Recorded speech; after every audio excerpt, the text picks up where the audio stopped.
Hello students, hopefully you are doing well. आज हम start कर रहे हैं 9th क्लास कंप्यूटर साइंस का लेक्चर नंबर 1। ठीक है, it is unit number 1। Topic का नाम है कंप्यूटर क्या है और इसे कंप्यूटर क्यों कहा जाता है। मेरा नाम है doctor Vikas Goyal and I am a lecturer in computer science. Start करते हैं। अब क्या आपने कभी सोचा है कि इतने सारे जहाज, आप देख सकते हैं कितने सारे जहाज आपको दिख रहे हैं वर्ल्ड मैप पे, तो मक्खियों की तरह दिख रहे हैं। मक्खियां नहीं है, ये हवाई जहाज है। तो इतने सारे हवाई जहाज बिना टकराए एक दूसरे से कैसे उड़ पा रहे हैं। ठीक है, साथ ही साथ इंडिया के मैप पे ये ट्रेन्स हैं जो आपकी चल रही हैं। आप देख सकते हैं यहाँ लिखा हुआ है 2049 ट्रेन चल रही हैं। जो ब्लू मार्क्ड है वो आपकी ऑन टाइम है और जो रेड मार्क्ड है इसका मतलब वो डिले चल रही है, मतलब लेट चल रही है। तो ये इतनी सारी ट्रेन चल रही हैं एक टाइम पे सेम पटरियों पे, तो वो आपस में टकराती क्यों नहीं, आपस में गैप कैसे मेंटेन रखती हैं। ठीक है, क्रॉसिंग कैसे देती है एक दूसरे को। उसके अलावा हम चंद्रमा, मंगल और दूसरे ग्रहों को इतने बड़े रॉकेट और सैटेलाइट कैसे भेज पाते हैं। तो आप देख सकते हैं अर्थ के चारों ओर इतने सारे सैटेलाइट्स घूम रहे हैं। नेक्स्ट, कभी आपने सोचा है कि आप समय से पहले मौसम की भविष्यवाणी कैसे कर लेते हैं। जैसे आज बादल रहेंगे, कल धूप निकलेगी, परसों तूफान आएगा या बिल्कुल धूप निकलेगी या बारिश होगी। इस तरह की भविष्यवाणी आप कैसे कर लेते हैं। साथ ही साथ कैसे फिल्मों में इतने मुश्किल स्टंट किए जाते हैं। जैसे आपने देखा होगा, ये किक मूवी का सीन है। किक मूवी में ऐसा लगता है सलमान खान जो है वो ट्रेन के बिल्कुल आगे आराम से निकल रहा है, बट असलियत में सलमान खान खाली पटरी पे चल रहा है, पीछे ये ग्रीन स्क्रीन है। बाद में आपको ट्रेन को ऐड कर दिया जाता है। ठीक है, इसी तरीके से हर सेकंड में इतने बैंकिंग लेन देन कैसे हो रहे हैं। भारत में एक सेकंड में, ध्यान सुनना, एक सेकंड में आपके 1 लाख से ज्यादा बैंकिंग लेन देन होते हैं। मतलब कोई पैसा लेता है, देता है, कोई स्टेटमेंट निकालता है, कुछ भी, किसी भी तरीके लेन देन एक सेकंड में 1 लाख से ज्यादा आप लेन देन कर रहे हैं। और एक सेकंड में आप कम से कम 17 लाख रुपए इधर से उधर, उधर से इधर जाते हैं। ठीक है, तो ये तो सिर्फ एक सेकंड की बात है। अगर आप पूरे दिन में, पूरे महीने में, पूरे साल में सोचोगे तो सोच लो कितनी राशि इधर से उधर, उधर से इधर खातों में ट्रांसफर होती है। तो ये कैसे होता है। ठीक है, साथ के साथ हम दुनिया के किसी कोने में बैठे हुए अपने रिश्तेदारों और दोस्तों से कैसे झट से बात कर पाते हैं। तो आपको पता है मोबाइल फोन की हेल्प से। तो भारत में 65 करोड़ मोबाइल फोन है। 130 करोड़ आबादी है भारत की और 65 करोड़ मोबाइल फोन है, यानी हर 2 में से 1 व्यक्ति के पास मोबाइल फोन है। अब इन 65 करोड़ मोबाइल फोन पे एक टाइम में लाखों लोग एक दूसरे से बात करते हैं, वो कैसे कर पा रहे हैं। उसके बाद कैसे हम व्हाट्सएप, फेसबुक पे अपने दोस्तों और रिश्तेदारों से बात या चैट या फोटो शेयर कर पाते हैं। दुनिया में, ध्यान से देखना कितनी बड़ी बात है, दुनिया में, यानी आपने पलक झपकी उतनी देर में व्हाट्सएप के 7 लाख से ऊपर मैसेजेस आपस में एक दूसरे को शेयर हुए पूरी दुनिया में, यानी पलक झपकने के टाइम में भी। उसके बाद जितनी देर में आपने पलक झपकी उतनी देर में आपके फेसबुक पे ऑलमोस्ट 55,000 फोटोज डल गई या मैसेजेस डल गए, कुछ भी डल गए। इसी एक सेकंड में गूगल पे कम से कम 70,000 लोग कुछ ना कुछ सर्च कर लेते हैं। इसी तरीके से एक सेकंड में दुनिया में 34 लाख ईमेल एक दूसरे को भेजी जाती हैं। तो एक सेकंड में इतने सारे मैसेजेस, इतनी सारी फोटो, इतने सारे सर्च, इतने सारी ईमेल कैसे मैनेज होती हैं, ये सोचने वाली बात है। क्लियर हो गया।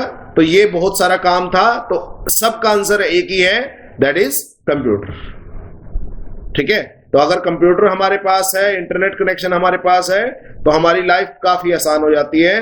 और जितने भी आज की डेट में काम हो रहे हैं, जैसे हवाई जहाज उड़ रहे हैं, ट्रेनें चल रही हैं, सैटेलाइट चल रही हैं, मौसम की भविष्यवाणी हो रही है, बातचीत कर पा रहे हैं आप एक दूसरे से, फेसबुक पे बात कर पा रहे हैं, व्हाट्सएप कॉल कर पा रहे हैं, ये सब किसकी वजह से पॉसिबल हो पाया है, सिर्फ कंप्यूटर की वजह से। ठीक है, तो बात आई समझ में कि कंप्यूटर का कितना सारा यूज है हमारी डे टू डे लाइफ में। ठीक है, तो इसलिए कंप्यूटर सीखना और यूज करना बहुत जरूरी है आज के टाइम में। ठीक है, अब हम देखते हैं हमारे कंप्यूटर कितने प्रकार के होते हैं। ये है फर्स्ट टाइप का कंप्यूटर, जिसको आप जनरली कंप्यूटर लैब वगैरह हैं, इसको बोलते हैं डेस्कटॉप कंप्यूटर। डेस्कटॉप कंप्यूटर को डेस्कटॉप क्यों कहते हैं, बात करेंगे इसके बारे में। दूसरा आपने देखा होगा laptop, laptop computer. Laptop computer generally offices वगैरह में आजकल बहुत ज्यादा क्रेज हो गया इसका। तीसरा होता है टैबलेट, इसको पाम टॉप भी बोलते हैं। मोबाइल फोन से थोड़ा बड़ा होता है, जनरली इसको हाथ में, हथेली में पकड़ के इस पे काफी काम कर सकते हैं। अगेन इसको पाम टॉप क्यों कहते हैं हम बात करेंगे। चौथा है मोबाइल फोन। तो ये जो आप मोबाइल फोन यूज कर रहे हैं स्मार्टफोन में इस टाइम ये लेक्चर देख पा रहे हैं, ये भी एक छोटा कंप्यूटर है। इससे आप थोड़े कम काम कर पा रहे हैं बट फिर भी आप काम कर सकते हैं, ठीक है। नेक्स्ट है कैलकुलेटर। ये भी एक कंप्यूटर का ही रूप है बट ये सिर्फ एक बेसिक काम करने काम आता है, जैसे जमा घटा गुणा भाग वगैरह वगैरह। तो जैसे जैसे कंप्यूटर बढ़ता रहेगा एडवांस होता रहेगा उतने उसके काम बढ़ते रहेंगे। तो सबसे छोटा है कैलकुलेटर।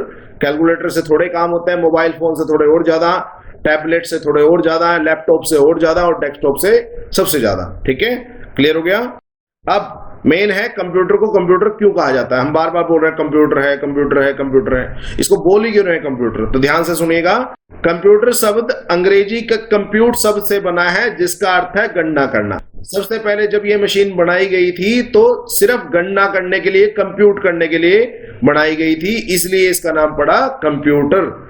अब क्योंकि ये गणना करता है इसलिए इसको गणक और संगणक भी कहा जाता है। तो इंग्लिश में नाम है कंप्यूटर और हिंदी में उसका नाम है गणक या संगणक। संगणक ज्यादा चलता है, ध्यान रखना, ठीक है। तो कंप्यूटर का इंग्लिश में नाम कंप्यूटर और हिंदी में नाम संगणक। तो कोई पूछ ले तो। अब इसके बाद बात आती है कि इसकी जो खोज हुई थी वो ज्यादातर जमा घटा गुणा भाग बेसिक काम करने के लिए हुई थी। शुरू में ये नहीं सोचा गया था कि इतने बड़े बड़े काम हवाई जहाज जिससे उड़ाए जाएंगे या ट्रेनें चलाई जाएंगी वगैरह वगैरह, ऐसा कभी नहीं सोचा गया था। बट टाइम के साथ साथ इसकी वैल्यू बढ़ती गई और इसका यूज भी बढ़ता गया, ठीक है।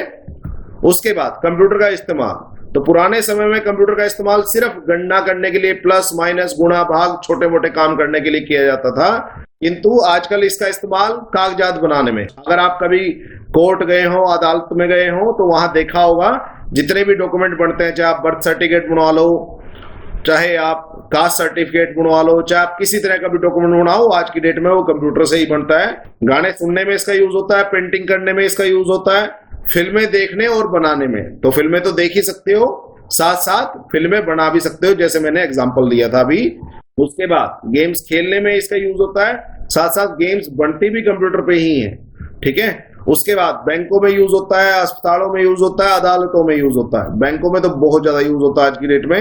अस्पतालों में आपकी जितनी भी मशीन्स हैं वो सारी की सारी कंप्यूटर ही हैं। अदालतों में इसका यूज होता है। उसके बाद स्कूलों में पढ़ाने के लिए, कामकाज करने के लिए, कॉलेजों में, कार्यालयों में जितने भी ऑफिस हैं, पासपोर्ट ऑफिस है, पैन कार्ड ऑफिस है, बिजली का दफ्तर है, आपका किसी भी चीज का दफ्तर है, वहां पे आप आज की डेट में कंप्यूटर बहुत ज्यादा इस्तेमाल हो रहा है। दुकानों में बिल वगैरह बनाने के लिए इसका यूज होता है। हवाई जहाज उड़ाने में, ट्रेनों को चलाने में, बड़े रॉकेट भेजने के लिए और ऐसी बहुत सारी जगहों पे आपका कंप्यूटर का इस्तेमाल हो रहा है। तो आप सोच सकते हैं कि हर जगह, जहां भी आप सोचेंगे, ऑलमोस्ट हर जगह आपका कंप्यूटर का यूज है। तो अगर आपको एक बार कंप्यूटर समझ में आना शुरू हो गया, कंप्यूटर इस्तेमाल करना आपको आना शुरू हो गया, तो आपकी लाइफ काफी आसान हो जाने वाली है, ठीक है। तो अब आज के लेक्चर के लिए इतना ही। अब एक इंपॉर्टेंट बात, ये आपको बात हमेशा ध्यान रखनी चाहिए, जब तक किसी काम को नहीं किया जाता तब तक वह हमेशा असंभव ही लगता है। तो आप जब तक किसी काम को नहीं करोगे तब तक वो आपको इम्पॉसिबल ही लगेगा, ऐसा लगेगा कर ही नहीं सकते।